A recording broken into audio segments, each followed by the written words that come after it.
you got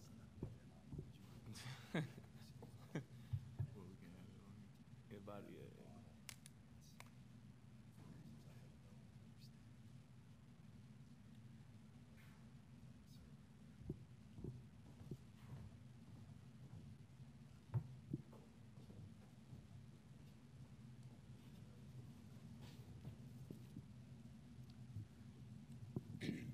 Good afternoon. We have Auburn student athletes on the stage with us, Chuma Okiki and Bryce Brown, and we'll follow normal procedure. Let us know when you have a question. We'll send a mic holder in your direction, and if you could direct your question into the mic and at a specific student athlete, that's helpful. And let's go ahead and open it up for questions for Bryce Brown and Chuma Okiki.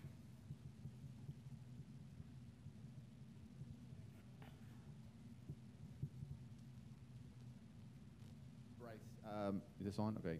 Bryce, have you thought over the last 48 hours about how far you've come from being under-recruited to being on this stage presently? You know, I mean, I think about it all the time, but I mean, times like this is where I take advantage of it and just try to show people what I'm made of, and all the people that's overlooked me. I just feel like this is the time just to display my skills and show them what I'm made of and show them what they missed out on. Yes, sir. Is your nose okay? You look like you took a shot in the face yesterday. Oh yeah, it's doing much better. It was just an initial reaction, and it was hurting kind of bad right when it happened, but it's doing much better now. Yes, thank you.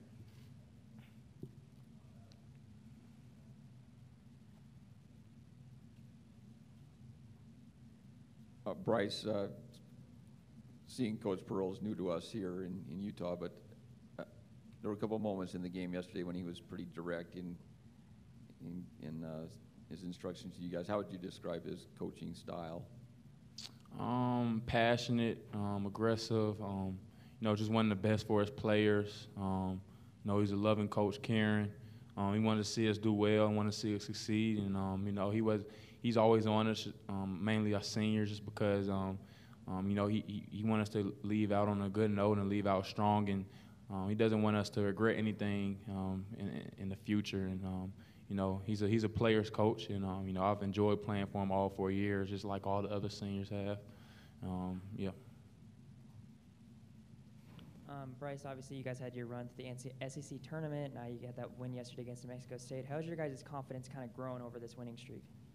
It's grown a lot, just because we kind of know what it takes at this point to beat those top tier teams, similar to Kansas. And as we knocked off Tennessee about a week ago, we kind of knowing what it takes. We knowing the type of ball we have to play, and which is knocking down 3-pointers. That's our game style, as well as defending and getting up inside of our defenders. That's when we're at our best, forcing turnovers. And we have to be physical, especially with a team like Kansas. We have to be physical because we're undersized, and they have a big physical presence down low. And it's our job as guards to help the bigs as well to get down there and help them out.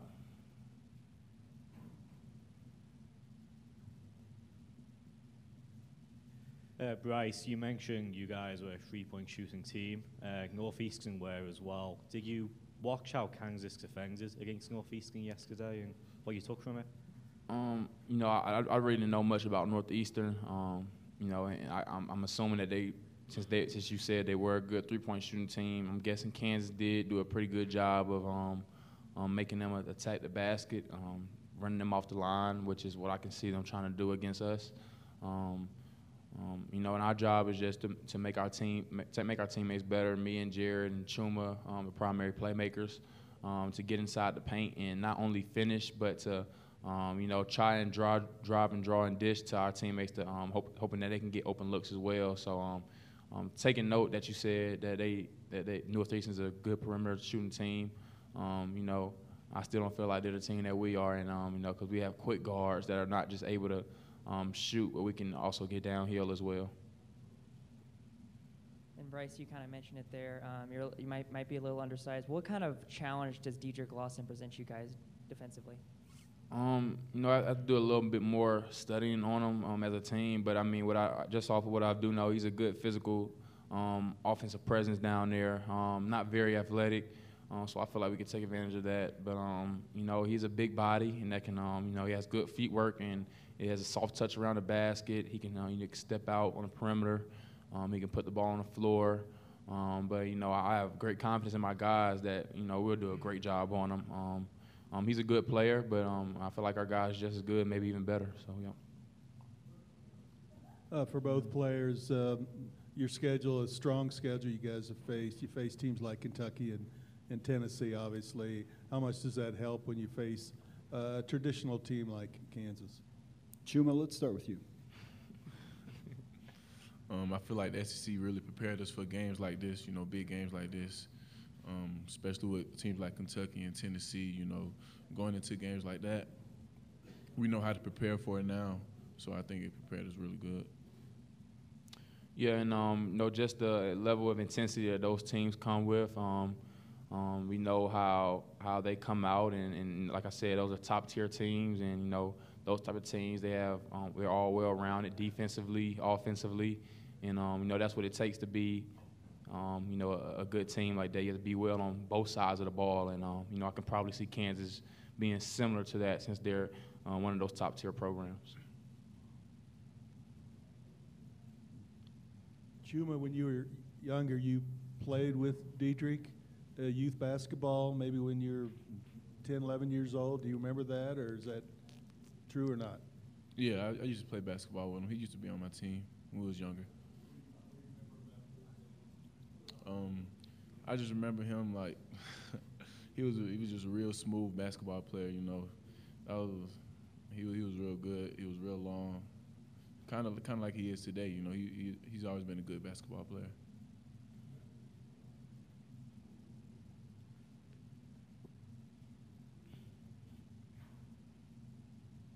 More questions? All right, we'll let these gentlemen go and wait for Coach Pearl. Thank you, guys.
We have Coach Pearl with us. We'll remind you when you have a question, just let us know. We'll get a microphone in your direction. And let's open it up to questions for Coach Pearl.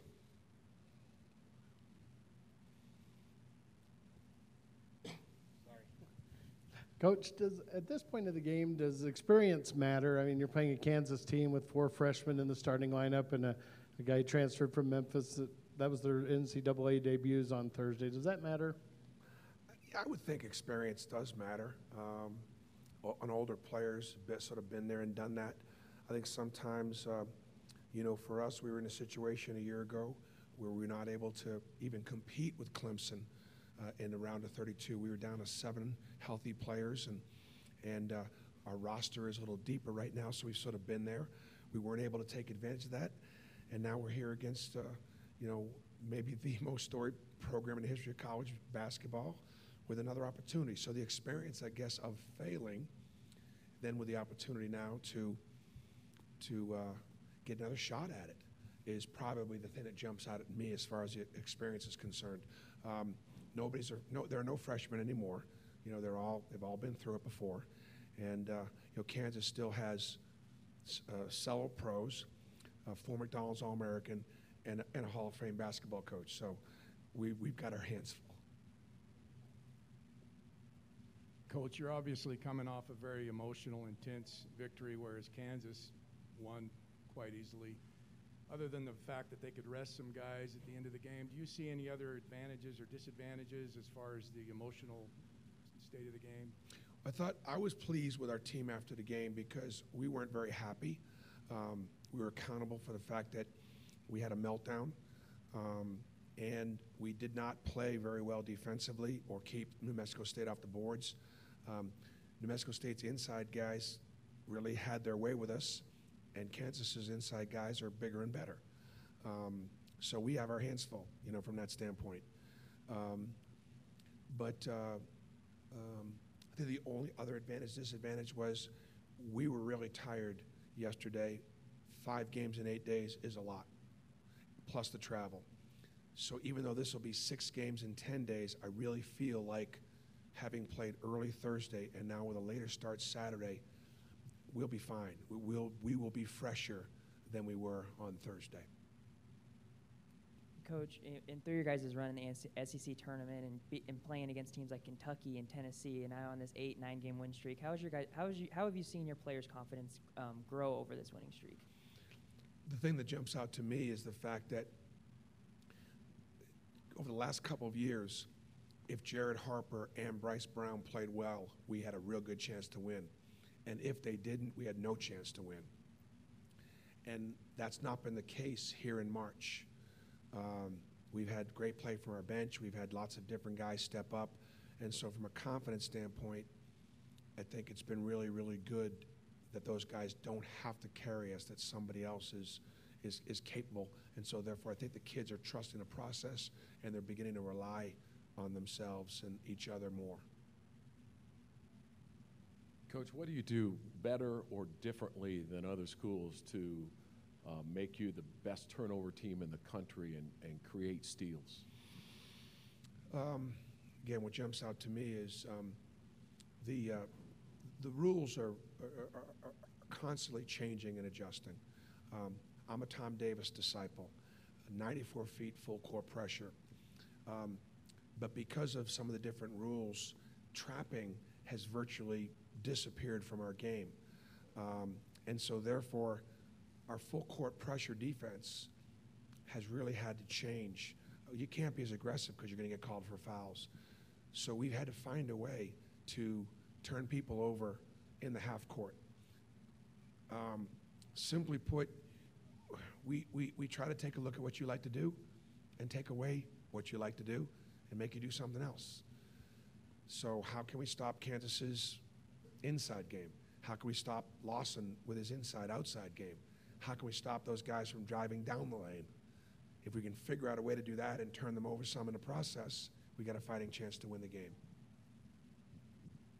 Coach, your voice is in a little better shape today than it was yesterday. I'm wondering, what are the challenges when you do lose your voice down the stretch, especially in a game like yesterday when you're trying to get play calls in or yell at guys to do certain things and maybe you just can't get there? And a part two is how do you get that thing to recover 24 hours before the next game? Okay, could you repeat that real quick? Yeah, I'm just wondering. Your voice is in better shape than it was yesterday, and I'm wondering when in a tight game like that was the case yesterday. I'm wondering how do you get signals into guys when you can't scream, and part two, how do you get your vocal cords rested so you don't make it worse, so it's not more shot for the rest of the tournament? Yeah, we have hand signals on how we call plays. I could call anything verbally. I can also call it with hand signals and communicate with my point guard that way. You know, late in the game, I had one timeout left, and I did not want to use the timeout in case we were in an inbound situation where the inbound passer needed it. I'll be honest with you, my coaches were asking me to call timeout and burn my last one. Whether I should or shouldn't have, I don't know. But I instructed our guys up 3 or up 4 what to do in that situation. Now, could they then take that instruction, get it to the other players, and execute it? Remains to be seen whether or not we were able to get that done or not, because obviously we fouled a three-point shooter when we weren't supposed to. So there's a fine line in there. You can go through those situations all you want in practice, but until you're out there in that pressure situation, it's why you guys do understand that players are going to do what they do, you know, and they're going to make plays, both good and bad, and so that can sometimes win you games. It can cost you games. Coach, right here, you mentioned your guys being upset about the way that game finished yesterday. They say, you know, every run has a game like that, one you got to survive, one that you got to win ugly. Do you spin it that way after? Do you move on as quick as you can? What was the immediate aftermath of that with your guys? Well, the immediate aftermath was the guys were really down because whether they missed a free throw or turned the ball over or made some bad plays and bad decisions, we still won, and we're still alive, and we still advanced. So what can we learn from it? My big thing is, listen, and I tell parents this all the time, when Johnny strikes out and cries, or sometimes he throws his bat, I'd rather teach him how to care a little less than actually to teach him to care and not sure whether or not that was strike 3 or not. Did I win? Did we win? I want him to keep score. I want him to know. I think the fact that our guys were down tells you they wanted it so badly. Now, sometimes wanting it really badly can get in the way. We've been in a lot of close game situations because we play in the SEC. I had told my team that one of the advantages that we had over in Mexico State is they haven't been in very many close games because they've dominated the WAC.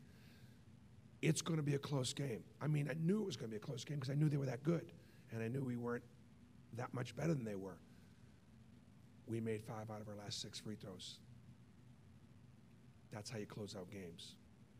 We still did some good things at the end. Hey, Coach, how important has Chuma been to what you all do defensively, just as far as creating turnovers, and how unique is it to have a big guy leading your team in steals? Yeah, for those of you that I know you all love the game, watch Chuma. Just watch him, because I know the pro scouts are. He is always in the right place at the right time. He is a great, great defender. Great hands, great instincts, covers up a lot of our misses and mistakes. And he's got a great future. And so he gives us terrific versatility. The matchup of he and Lawson will be a good matchup when Lawson's playing the 4, but Lawson will also play a lot of 5, mostly 5. And when he does, I don't know that I can get Chuma on that matchup as often. So he's been a great, great guy to coach because he gives us great versatility defensively, and then offensively, he can score inside and out. And so he's really a guy that we try to play call for, and he's been a big difference maker for us this year. We have time for 2 more. We'll start right here. Bruce, I'm sure there's a lot of gamesmanship at the free throw line that we can't quite see or hear, but I'm curious how you felt about Javon doing the choke sign yesterday, and if that's in bounds on these things. Yeah, you know, I didn't hear about that until about 10 minutes ago, so I apologize. And I actually talked to Javon about it kind of immediately. Maybe it was 20 minutes ago because I just talked to him about it. I haven't seen it, so I can't really comment on it. But it's certainly not something that you want, or certainly not anything you promote. And for me, what I would love with your cooperation, you know, Javon McCormick great kid, great family. Played in a smaller JUCO. His best offers were Florida International and Florida Atlantic. When we lost Davion Mitchell to transfer in the spring, I had a scholarship for a player on a team that had a chance to go to the NCAA tournament, and I couldn't give it away because I had Jared Harper and Bryce Brown, and nobody wanted to come to Auburn because everybody recruited wants to start. They all want minutes, and I recruit guys straight up.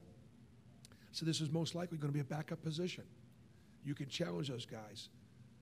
To his credit, he said, I'm going to come in and push him. If I come off the bench, I come off the bench. Coach, you play me any way you want to play. He's a great kid. And here's the deal. We haven't lost in March. And one of the major reasons is because of Javon. His ability to come off the bench, his quickness, to accept the role that he had, not complain about it. He hasn't started a game, hasn't even come close to starting. So the story for me with Javon is, hey, Jay, I haven't seen this yet. But unfortunately, you've given the world an opportunity to focus on that, which I wish they wouldn't, but sometimes you have responsibility.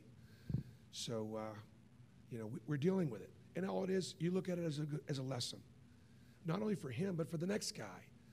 That's not at all his character, and that's not at all ours. So, last question. Hey, Coach, you were talking about your coaching philosophy and things, and I don't know if you saw this, but Tom Izzo is a lightning rod today because he went out and yelled at a guy pretty harshly. What's your take on coaching players in games when they mess up? Yeah, it's a good question. The great Pat Dye at Auburn said, you can coach them as hard as you love them. There's nobody that can yell at your kids like you can. Nobody. You wouldn't let anybody else yell at your kids like you if you feel like you need to in a particular moment. Why? Because you love them. They love you and they respect you. And so that's number one. Number two, sometimes kids are afraid to fail. Sometimes they're scared for the moment, and why not? The moment's huge. I'd rather have them scared of me and what I might say to them or how I might bite their head off versus being afraid to fail and not execute something. So I don't know what all the hubbub is about. I haven't seen him yell, but I've seen it before. And so my guess is it's a huge overreaction. Kids still want discipline. Kids still want to be coached. They want tough love. And I want my son playing for a guy that knows his role. That's your head coach. And by the way, I tell my guys, half the time I'm yelling at you, I'm wrong. I'm wrong. But I'm going to do my job to the very best of my ability. You do your job to the best of your ability. All right, thank you, Coach.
We welcome Kansas student athletes to the stage, Mitch Lightfoot and Quentin Grimes.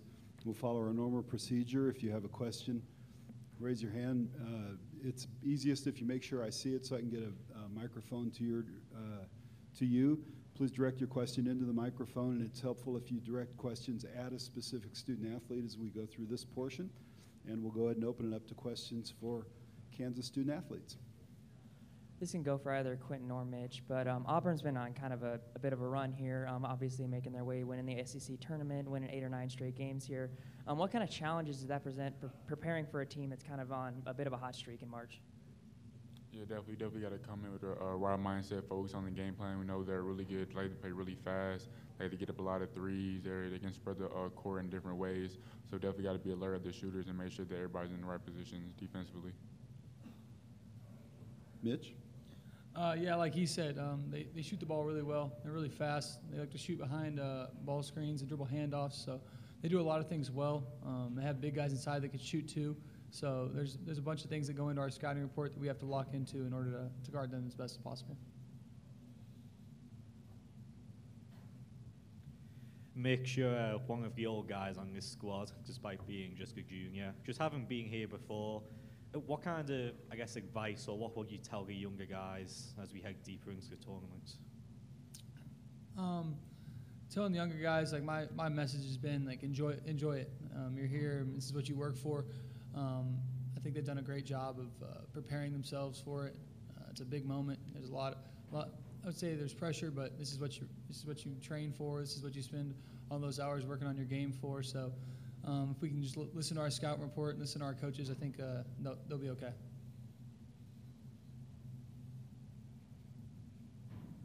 Quentin, just take us through what it was like. Have all 5 of you guys that started making your NCAA debut on Thursday. Did you guys talk, or how'd you calm the jitters down, or what was it like? Yeah, it was great just knowing that we had 4 freshmen that never been in this experience, and Diedrich was his first time as well. Just everybody going up. There was nerves in the first couple of minutes, as you could see when they kind of made those couple of shots, but I feel like after the first time out, everybody kind of settled down. When you stick to the game plan, everything started flowing offensively. And I think we just had to get the first few minutes out the way, and then everybody just played basketball how they knew how to play. Quentin, just building off what you just said, just this whole experience of being here, just, what's it being like for you and the other freshmen first time? Yeah, it's been great so far. Just really all the freshmen are really enjoying it. We kind of got that first game out the way. Now we can really just start focused on just playing basketball and just for the ultimate title, just to get to the Final Four and hopefully just win every game. We got to take it every game at a time, and Auburn is next, so we just got to prepare for them.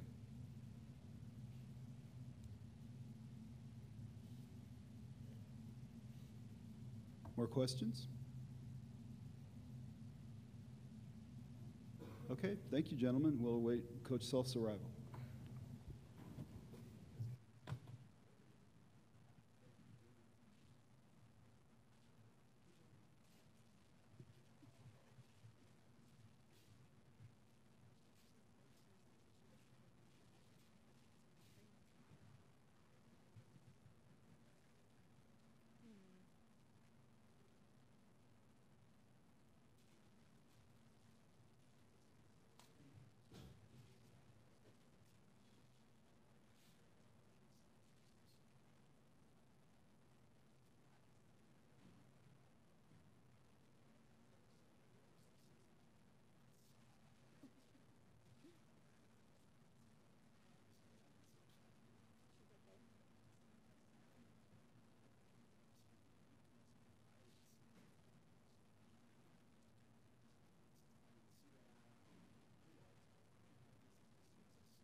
We welcome Coach Self from Kansas to the dais. A reminder to let us know when you have a question. We'll get a microphone holder to you, and if you direct your question into the mic, that would be very helpful. Questions for Coach Self?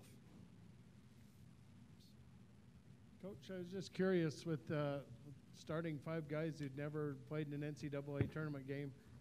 Obviously, the result was good, but was there some anxiety and some jitters to get out, or did they just go into it smoothly? Well, I thought we played better as the game went on, but I if you have some jitters, which I know we did, try to take them out on the defensive end as much as possible, and I think we were pretty good at doing that yesterday. But I think they all handled it pretty well. That's it's going to be totally different, playing speed like we'll play tomorrow. But I thought our guys handled the moment pretty well. Coach, Auburn's been on a bit of a run here, obviously, with their run through the SEC tournament, won 8 or 9 straight games now. How much of a challenge is it to kind of prepare for a team that's been this hot in March? Well, I think that obviously it's a challenge. I mean, but anybody that's won a game in the tournament can make a case that they're probably playing well at that moment. So, but they're probably as hot as anybody in the tournament, in their respective league, which is so good to run off 8 in a row, and then I think yesterday was the 9th, if I'm not mistaken. And they beat a team yesterday, obviously that went down to the last possession that we played them earlier in the year in Kansas City. So, they're hot. They're hot. But, you can look at it that, I don't know that we're hot over time, but we played pretty well yesterday. So I can convince our guys that we're hot too. Lindsay Schnell, USA Today. Bill, I wondered 2 things about coaching such a young team. First of all, has it taken a toll on you? Like, do you have more gray hair? Do you have to dye your hair now? And then also, how does it make you a better coach when you're constantly teaching guys? I'm not going to say I haven't purchased Just for Men at some point in time over the last several months, but I do think that, at our place it's a little different than a lot of places. I mean, there's some places like that we don't use youth as an excuse. So, regardless of what's happened to us this year, if you're out there, you still got to deliver and perform. And I think our guys have accepted that pretty well. We haven't played to the level that past teams have, but I think also believe that there's some reasons why we haven't. But I'm not going to say youth is one of them. I just think we haven't had our full complement of guys. But I'm really proud of our guys and how they've handled me all year long. I haven't been easy this year to deal with, in a large part because I do think frustration sets in when you think about things that to a coach sometimes seem so simple, but to a player it may be the first or second time they've ever heard something. So that is a challenge. But they've handled it great, and I can honestly say it's been fun coaching them. I think sometimes the way that we play in the past isn't as available to us now, so we've got to figure out some different ways to do things. But it's been fun for me to try to tweak some things to get the most out of them. So it's been an enjoyable year, but it has been challenging. Zach Brazil, New York Post. Bill, I know your game yesterday wasn't close, but there have been tons of games so far that have been close where you've had reviews at the end of the games, long delays. Do you think that's good do you think that hurts the game, these long delays?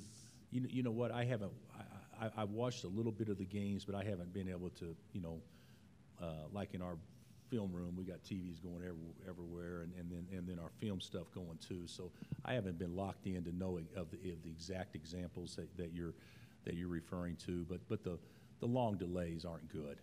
But I do think this time of year it's more important to get it right than it is to have a delay. So, and I don't know which exact example you're excuse me. There have been a few of them. I mean, there was, it obviously happened in the Auburn game. That was obviously right. And the thing about those situations that is unique, even though we look at it as I think people that watch it on television as fans or in the stands as fans, and it's taking too long, but it also plays into strategy too much.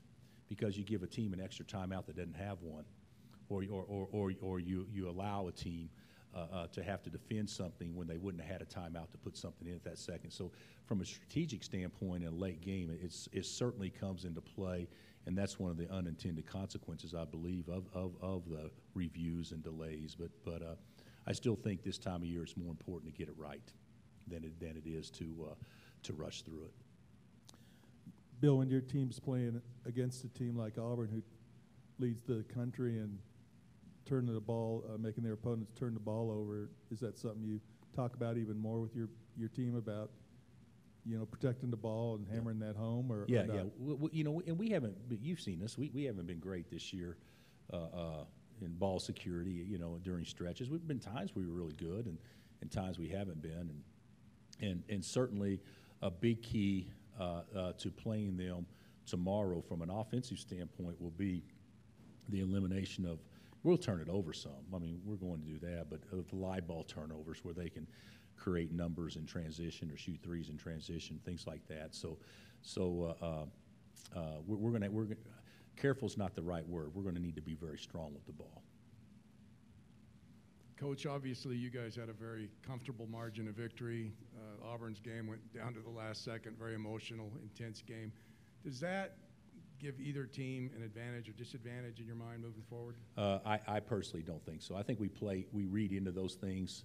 So if I'm coaching, if we had the same game that Bruce had, I would say, hey, that was perfect. It played out perfectly.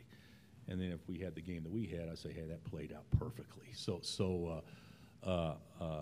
But they've been in real game pressure, which could be an advantage for them. But who knows? I mean, I think we try to make so much of things like that, and I'm not sure that there's an exact science to which one it benefits more. Hey, Coach, just a general basketball question. When you look at sort of like the top 5 or 10 guys who leave college and go to the NBA over the last few years, do you think the tournament impacts their status at all? I guess that'd be the best way to put it. Statistically, I can't answer that, but from me just thinking off the top of my head, I would say the tournament certainly enhances it. I would say there's been many times where the tournament hasn't hurt anybody, but has certainly helped a lot. And you could go back over. Just think of Steph Curry, for instance.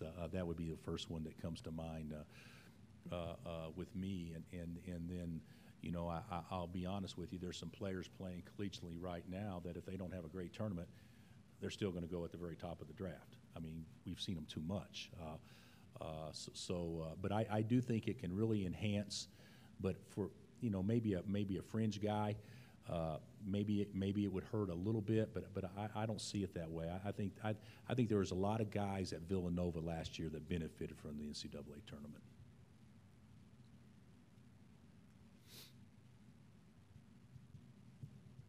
More questions?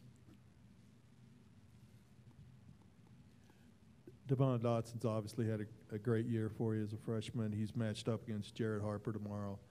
Both players very quick. Jared has obviously more experience. Quite a challenge, but I guess you could say that at just about every position for you guys tomorrow. Yeah, well, when you start 4 freshmen, we're going to be seeing some things that we haven't seen before.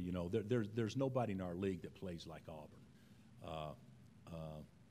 You could say maybe when West Virginia with Miles and Carter back there, but it was still different. But at least the pressure of every possession, they put pressure on you defensively most every possession, but offensively they put pressure on you most every possession as well. So it is different. But Devon will have his hands full. But hey, he's risen to the challenge. I love his mentality. I love his talent. I love his toughness, and it'll be a big challenge for all our people tomorrow, all our guards. But it'll be one I think that they'll welcome and really looking forward to.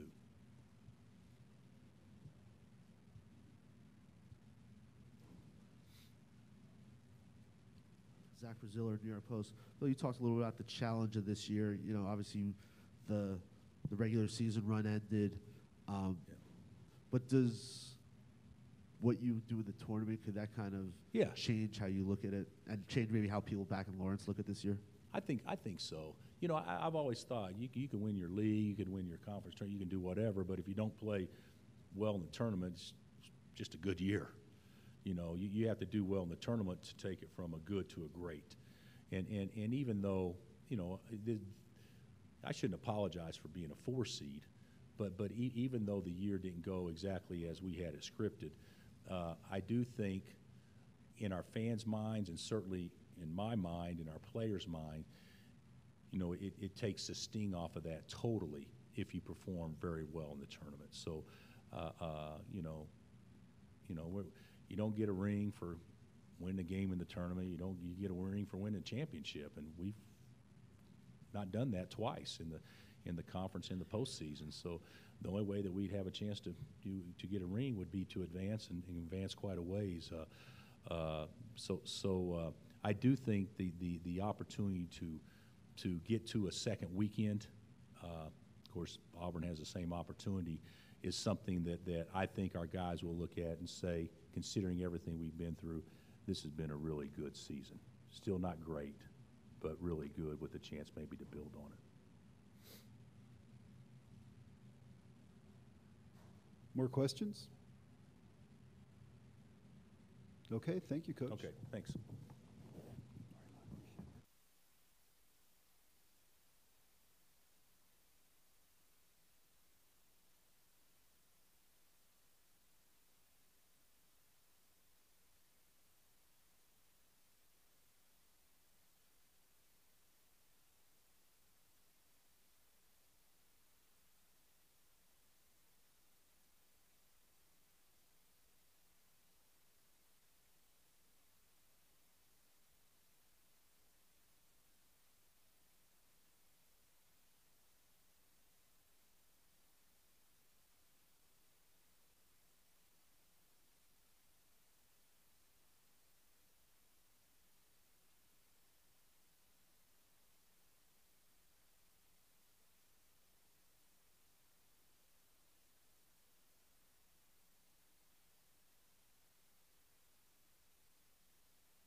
right, we have Gonzaga student athletes Zach Norvell Jr. and Corey Kispert on the dais. We'll remind you of the procedure. If you have a question, please raise your hand. We'll get a microphone to you. And if you can direct your question to a specific student athlete, that's helpful. Let's go ahead and open it up to questions for Corey Kispert and Zach Norvell Jr.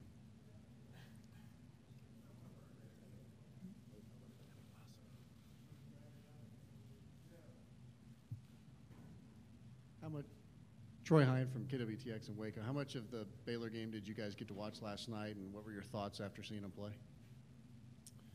We got to watch most of it. A little bit of the first half while we were here before we left, and then a little bit back at the hotel, and just kind of gathered how physical Baylor was altogether. They're not very tall, but they make up for it with their aggression and their physicality. Yeah.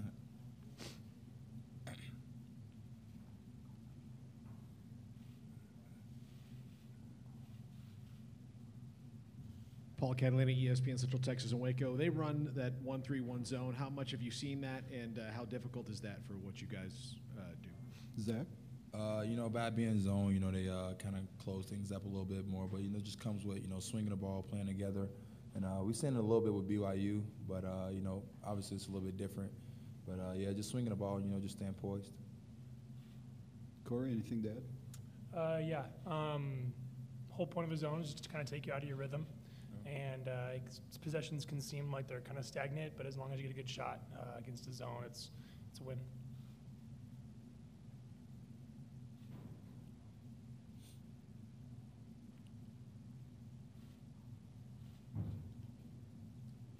John Warner, Waco Tribune Herald. This for Corey. Was it very motivational after losing in the conference tournament?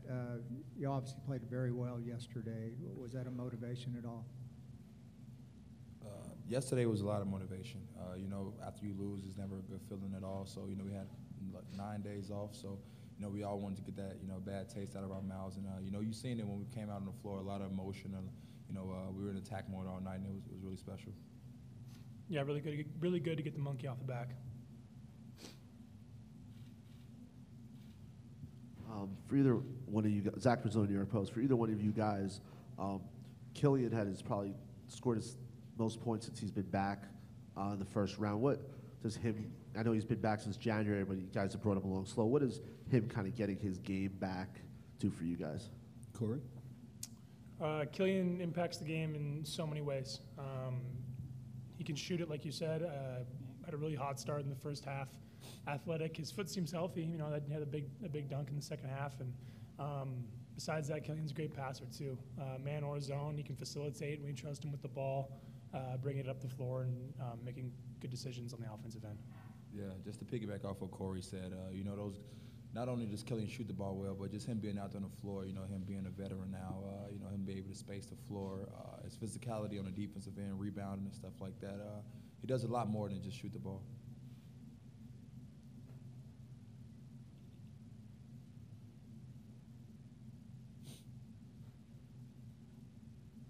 This for Zach.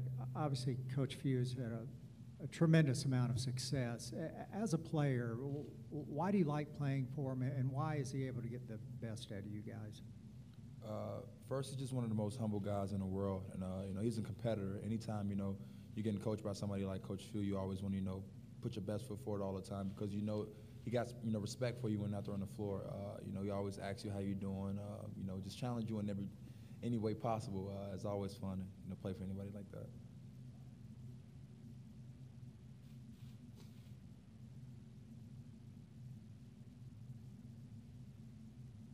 More questions? Okay, we'll let these two go, and we'll wait for Coach Few. Thank you, guys.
We welcome Coach Few to the stage with the note that Gonzaga has now advanced to the second round for the 11th straight season, tied with Kansas for the longest active streak. And we'll issue our standard reminder to let us know when you have a question. We'll get a microphone in your direction. And with that, we'll open to questions for Coach Few.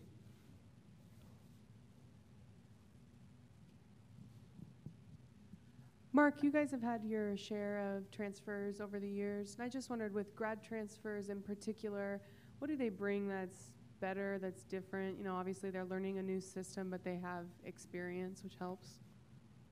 Yeah, we've been really extremely blessed with the grad transfer. Dating back to Byron Wesley, ended up, it was a seamless way that he worked himself into our system and into the season. Gino's been or Jordan Matthews obviously was a huge part of our success and run to that national championship game. And then Gino's was probably the most interesting. We didn't finally get him into school and class till right around mid-October.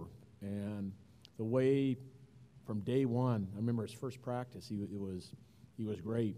And he deserves so much credit for just how much of his game he kind of gave up to come be a part of this.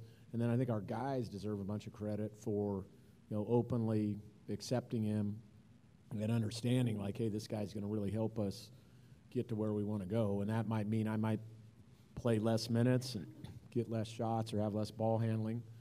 And so it's just been a win-win, I think, on both sides. Obviously, for Gino to be able to play in something like this and be ranked #1 for long stretches this year, playing Maui and big games like that, has certainly been what he was looking for, too. Zach Brazil, New York Post. Mark, I know Killian's been back since January, but it seemed like he looked more like himself the other day. How important, if he's kind of going to give you that, what does that do for this team? Well, I mean, it makes us much more versatile. He is, a player that you can put into a bunch of different spots, especially, maybe when teams are playing zone or mixing up their defenses. He's got an incredible feel for the game and basketball intuition. He also allows us to stretch the floor a little bit more than we do maybe with those starting bigs.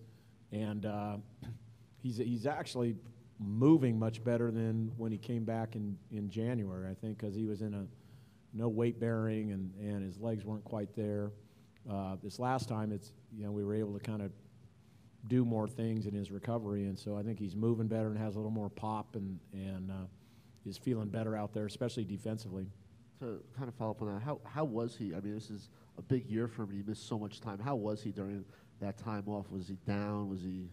I mean, to his credit, he was a great teammate, and he was pretty darn positive. He's a really positive, fun-loving kid.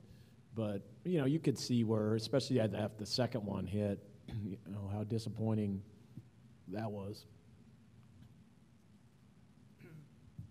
Mike Sorensen, Deseret News. Coach, you've had a lot of great teams over the years.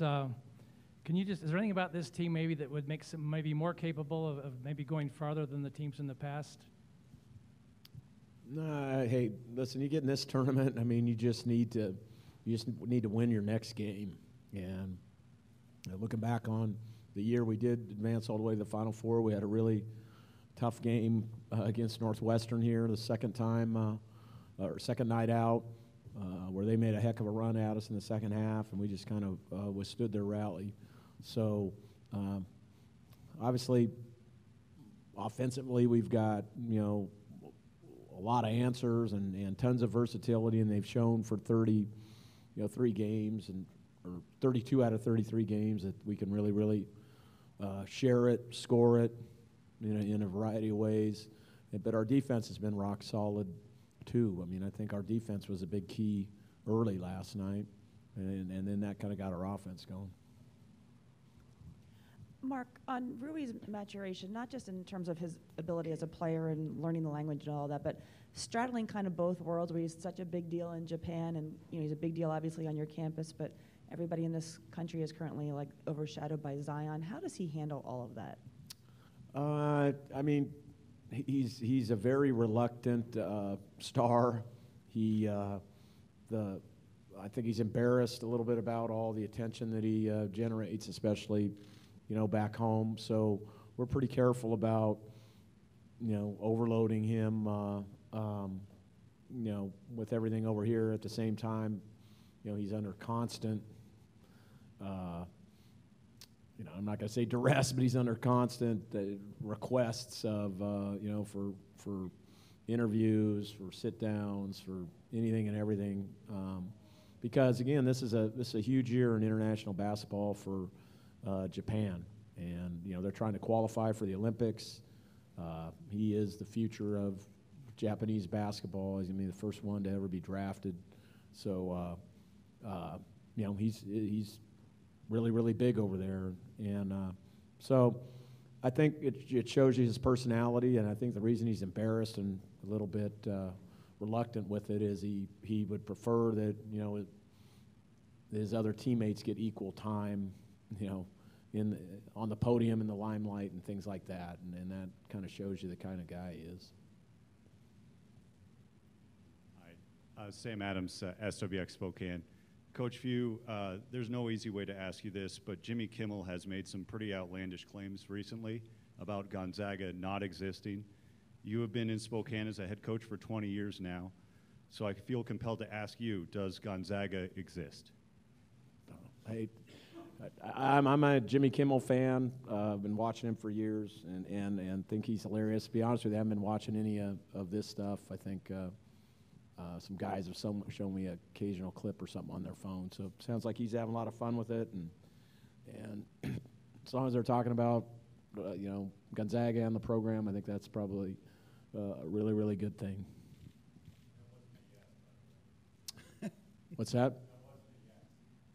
Well, a yes to what? Oh, I mean, I don't think I'm going to go down the road on some silly little deal, but as long as he's having fun with it, he can have fun with it.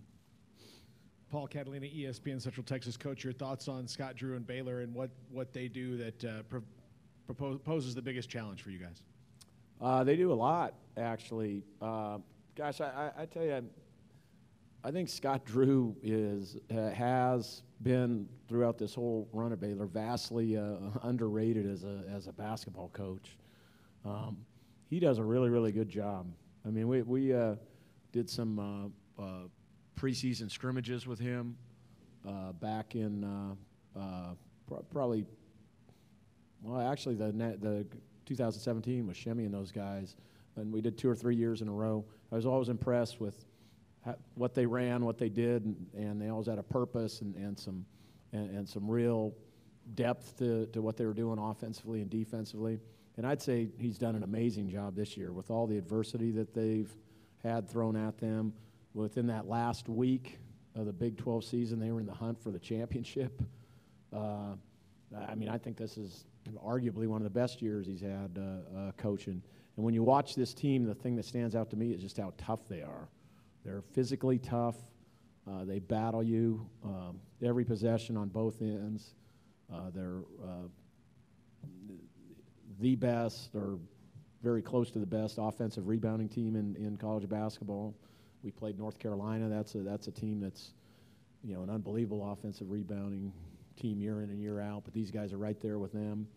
And then when they're making threes like they were last night, they're really, really dangerous. Mason's a heck of a playmaker, and they've gotten some great play out of Butler, the freshman. So, yeah, scary team with their toughness, their physicality, and the way they shoot the ball. John Werner, Waco Tribune-Herald. You mentioned Mason. He had missed most of the last 2 years with injuries. What do you see from a veteran like that, and how much can a guy like that help a team? I mean, he can help a team tremendously. I mean, he's a elite level guard. I know he's been battling injuries all year, but I mean, when you can shoot the ball comfortably out to 30 feet like that, and it's comfortable. I mean, he was hitting them from the logo last night. that's tough to face from an opponent's point of view. And then he's got a really good pull-up game, so that makes him very difficult to guard. And then he understands the little nuances of the passes to make in the pick and roll with how you're guarding it. So, I mean, we've been fortunate to have some guys like that. Dan Dickow and Kevin Pangos was very much like that. He's a little more aggressive offensively than Kevin was, but and I've been impressed with just how functional he's been battling, all the foot injuries that he's had. He's a tough guy. Hey, Mark, I've heard you over the years talk a lot about scrimmaging. Not that you're the only team that does it; everybody does. But over the years, who else have you scrimmaged? And also, in your position, where you guys obviously do play good teams, but not every single day. Yeah, You're not playing yeah. Duke every day. How much does that help over the long haul? No, I think it helps us a lot, and it really helps us to prepare for those early season tournaments that we're in, and kind of to prepare for the level of size and athleticism, that we're going to see in our preseason schedule, because we always try to, to schedule really hard then. So, back when Rick was at Texas, we did numerous scrimmages with Texas, and then we scrimmaged Baylor several times. We had a great, very productive scrimmage with Michigan State this year, actually in Minneapolis of all places. Yeah, that's why we do it. We just try to find somebody that wants to, have two teams kind of get after it and kind of prepare ourselves for, what lays immediately ahead with our usual arduous preseason schedule. Zach Braziller, New York Post. Mark, would you have a issue bringing in someone who just ended your season like Baylor's done? It's pretty funny how kind of things have worked out there. No, not if you had 31 on us. I wouldn't have. Gino lit us up for 28 and took us into overtime on our home floor, so I didn't have any problem bringing him in. It's a pretty strong eval if you can see how he plays against your own guys in game conditions. So, no, not if he could play like Mason.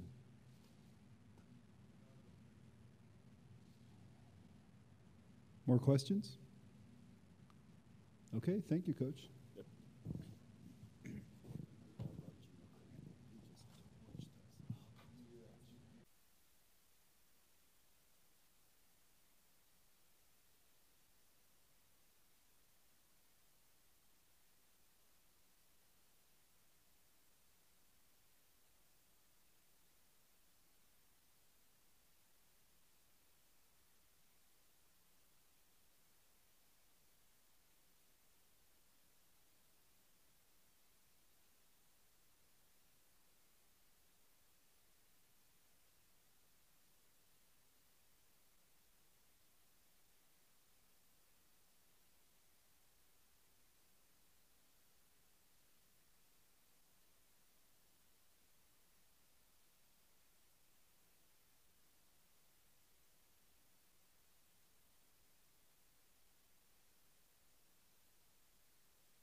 Pretty good. We welcome Baylor student athletes to the dais, Mackay Mason and King McClure.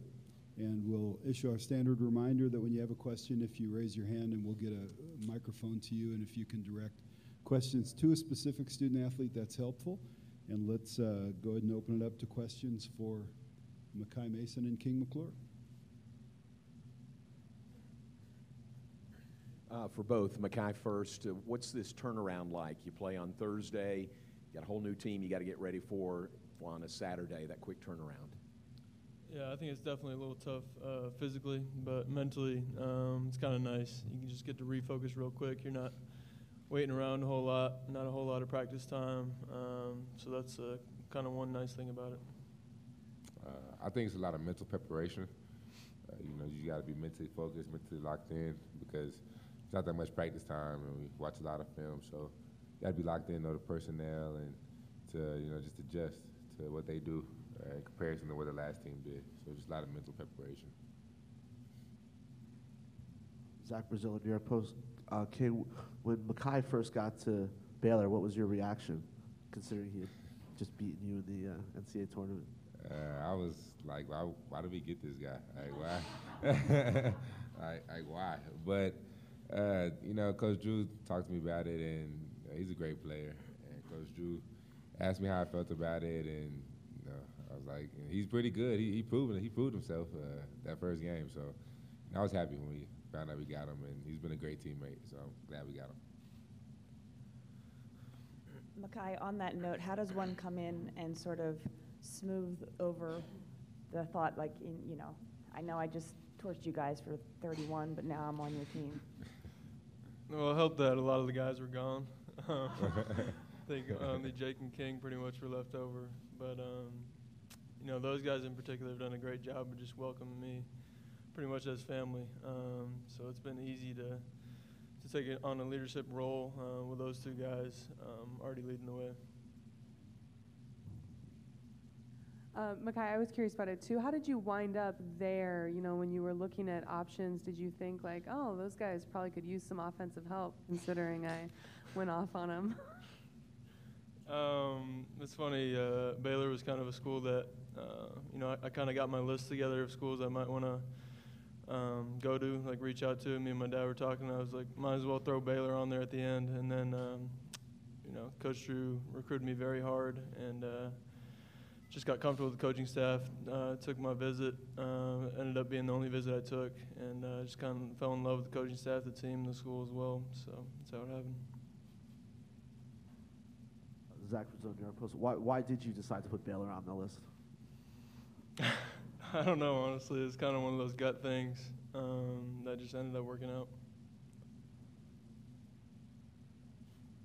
For both, Mackay, I don't know if you had a chance to watch the Gonzaga game at all before your game, but if you guys, have or seen any scout reports, what do they do well that give you guys some trouble tomorrow? Yeah, I think we only got to watch a couple minutes, but they're impressive in person. They're impressive on film. They got a lot of guys who can do a lot of different things, which makes them very dangerous. I think they have like 3 or 4 guys averaging more than 10 points in their starting lineup. So it's always tough to face a team like that. Obviously, very well coached, and it's gonna be a battle. I think they're really talented. They got Rui Hachimura. He's really talented, future pro. They play really fast, so transition defense will be key. But other than that, they're really talented, like Mackay said. They got guys who can score the ball, 3, 4 guys in the starting lineup. So it'll be a great battle, great test for us tomorrow. John Warner, Waco Trib. This for King. Those guys are probably more your size. I mean, the team size is compared to Syracuse. Yeah. Will that be a nice change, or what do you think about the height they bring? We've always, prided ourselves on just being the toughest team. So regardless if, like last night, they were like 7'2", 6'10", it really didn't matter. We're just gonna go in there and do what we do, handle business. So I think size really doesn't matter to us. We just pride ourselves on sticking to our game plan and doing what we do every single day. So. Mackay, what were the last 2 years like for you? You played 1 game. Did you have doubts about ever getting back? I don't know if I had doubts. It was just obviously definitely a struggle, mentally more than anything, just to kind of stay engaged, just having setbacks pretty much all along the way. When you think you're getting back, it's another setback. So I really attribute it to my family and friends just keeping me locked in, keeping me on the right path, just getting through the rehab and everything like that. And it definitely makes it more special just to make it back here. Kind of puts everything into perspective. Oh, sure. You said yesterday that the second NCAA tournament was better than the first. Why was that? Just the struggle that was kind of alluded to before. Basically not playing basketball for 2 years, something that you love so much, to have that be taken away from you. It was really a struggle. So just kind of a culmination of everything, all the hard times to get back here, just made it a little more special. Makai, grad transfers have become pretty popular in the last few years in college basketball. When you were looking at going down that path, was there a particular grad transfer whose game you really liked that you thought translated well, someone that you kind of looked up to as a role model almost? Not off the top of my head, really. But I think, grad transfers have, had success just because they're older than everybody. They've had that experience. They've gone through battles. So it's a little bit easier, I think, to transition versus a freshman who doesn't have that experience. So. For both of you, yesterday was the first time for a lot of your teammates to play at this level in the NCAA tournament. How are they handling it, and are you guys having to kind of guide them through not being too excited but realizing you still have another game, or is that just kind of taken care of? Makai, let's start with you. I think they've handled it really well, honestly. There's only so much me and King can say to, you just can't simulate the game atmosphere in the NCAA tournament. So, all of our guys have done a great job. Obviously, you saw it yesterday, just adjusting that really quickly. We got a lot of mature guys, even some of our freshmen are super mature out there on the court, so that definitely helps. King? I'd agree. I say that they've handled this really well. Not getting too excited, but at the end of the day, we won one game. We have to win another one on Saturday. So the biggest thing that Makai and I can do is just get our minds focused on what we have to do Saturday, and just trying to help them understand the mental preparation that needs to go into the game on Saturday in order to win. For both of you, the way you guys played last night on both sides of the court, shooting, taking charges, what does that do for your confidence level going into another day? King? I think that's just who we are. I think the 4 games before that was not a good representation of us, but I think last night that's who we are. We can shoot the ball, we can defend, and we have a lot of guys who can step up when that time is called. So I think that's huge for our confidence, especially having so many young guys. I think that's huge just to finally get a win. After that 4-game losing streak, to finally get a win, and especially in the tournament. So I think that was huge for us and our confidence. Okay. Yeah, like King said before, the biggest thing for us is our toughness. And that starts on the defensive end, and then with rebounding as well, offensive, defensively. So those are always our keys, really. And then if we can hit shots like we did last night, we're tough to beat. Hi, this is Yoko Miyaji of Sports Graphic Number Japan. Makai, I know that your name is from Hawaii, and I understand that you have 2 brothers who has Japanese name. Is there any connection with your family in Japan? No, there's actually not. My mom just kind of likes out-of-the-box names, so just how it happened.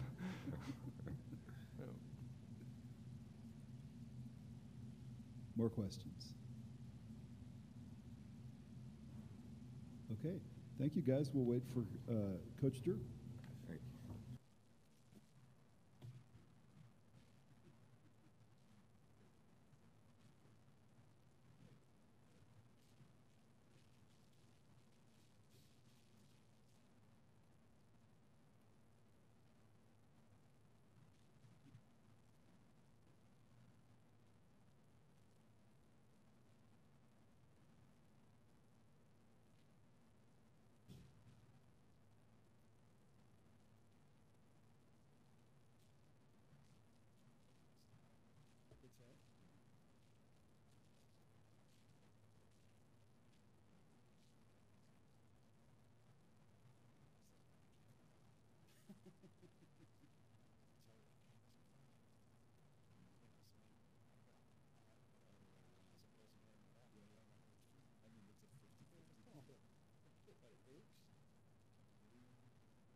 Sorry. That's all right. All right, we welcome Coach Drew to the stage, and we'll go ahead and remind you to raise your hand when you have a question. We'll get a microphone to you, and let's open it up to questions for Coach. Coach, how is Jake Lindsey still able to impact this team despite all the rough injuries over the years, and especially now that his career is done? Well, first of all, Jake loves Baylor, and he's well respected, obviously, with all the team. And once he knew he couldn't play, he wanted to do whatever he could to help the team. And he's a great voice of reason, and does a great job helping the young guys out as far as what he sees. And the great thing is Jake is very intelligent. He can be a coach. He could be a GM. He can run his own financial company. So we're just glad that he loves Baylor and wants to help. Scott, I know that Makai is the first grad transfer in program history. I wondered, did you have opportunities with other guys and feel like it wasn't a good fit? And, what made you want to have him there besides the fact you knew he could score? Well, we have recruited other grad transfers, and he's just the first that it's worked out with, and couldn't be more pleased and blessed to have someone like him. And part of our reason of getting him was a lot of times when people grad transfer, they want to know, do you really know my game? Do you know how good I am? And so it took us taking an L to be able to explain, yes, we know how good you are and what you can do. So the good thing is, as I told him, it was great. We were walking off the bus together, and I said, it's great going in with you today before the game rather than going against you. Because when we played Yale, he was the number one person we were concerned with coming in, and had a lot of respect for him even at that point. Hey, Coach, with a tough win last night, is it difficult with a quick turnaround having to prepare for another team on maybe just a day of rest? Well, I tell you, in this situation, I'm glad it was a quick turnaround, because the more film you watch at Gonzaga, the more worried you get. So there's a reason they're number one seed. And, our staff, like I said, we have Coach Jacobs was on their staff, and Rim, one of our GAs, played there. And but as a head coach, you don't watch a lot of other basketball games during the year. You're so busy watching your team and your opponents that you don't get a chance to watch a lot of other games. So watching them last night, you go from being in a great mood to, oh, crud. John Warner, Waco Tribune Herald. Scott, they obviously have so many offensive weapons. How tough are those guys to deal with? Well, it's the number one offense in the country for a reason. If they just had one guy, they wouldn't be the number one offense. And I think besides their multiple weapons, besides Coach Few being a tremendous coach, and they got a great basketball history and culture, I think they all have experience, a lot of international experience, a lot of older guys, and that really makes things easier, especially come March. Hi, Coach. Jody Genesee, Deseret News. Speaking of Jake Lindsey, his father obviously was a Baylor alum. How much is Dennis involved in the program? And also you have a couple of Baylor alums on the Jazz that unfortunately they're out of town. And did you interact with Epe or Royce? Well, first of all, that's the best thing about being a coach, is being able to have a relationship with your players after they graduate as well. And unfortunately, I asked Dennis, could we dress Royce and Epe just for 2 games? And he said no, the Jazz needed them. But we talk to them all the time, and probably I think any parent can attest to this. When you hear people talking highly of your kids, you really feel good. And just from different people around town that we met, come across, boy, Epe or Royce, they're great people, and they're just great role models. But when you hear that, it makes you even more appreciative to have the opportunity to coach them and have them represent your program. As far as Dennis, Dennis is a Baylor guy, and that's why we're blessed to have Jake. He bleeds green and gold, and he's about the right things and about the same things we are. So appreciate him. I think he's entertaining a lot of his former teammates, so he might be worn out after this weekend. Zach Brazil, New York Post. What is Makai meant to this team this year?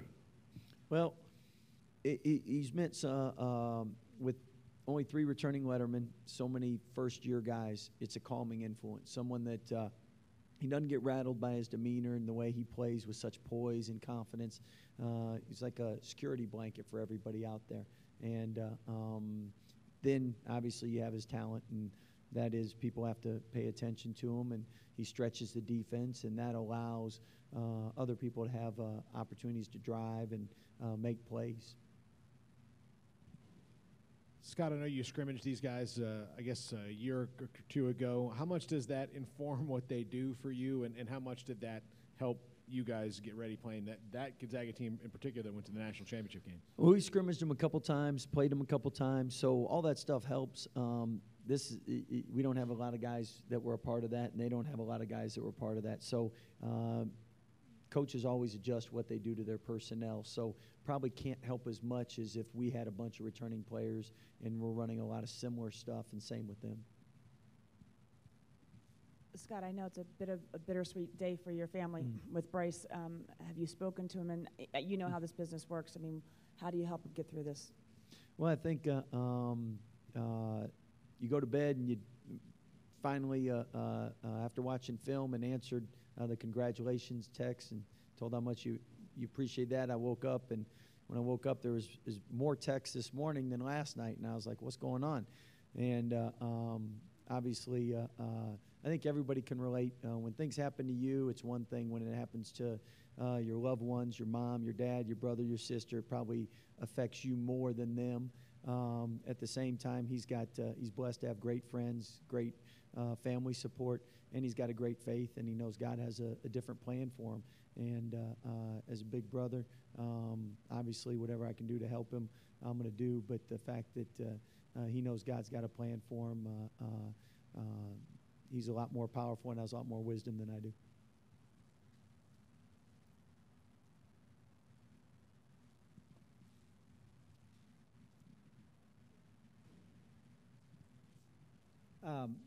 Their star is Rui Hachimura. What does he bring to the table for them? Someone said, "Can you describe him, his game to someone?" I said, "Yeah, it's a lot of guys that I see playing in the NBA." So with his size, his power, his skill set, he's a real tough matchup, and that's why one thing as a coach too, you love how he's progressed. We've had several of our players like Jonathan Motley ended up being power forward of the year who didn't play much as a freshman. Same thing with him. He put in his time, listened to the staff, got better, and now he's a great player. He scores inside, outside, can drive it, can shoot it. So obviously a tough matchup.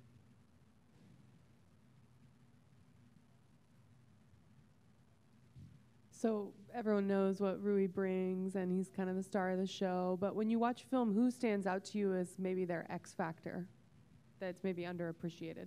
Well, that's one thing is I think all of them have had a chance to get enough attention, and maybe it's because I've heard so much from our coaches about each one of their players.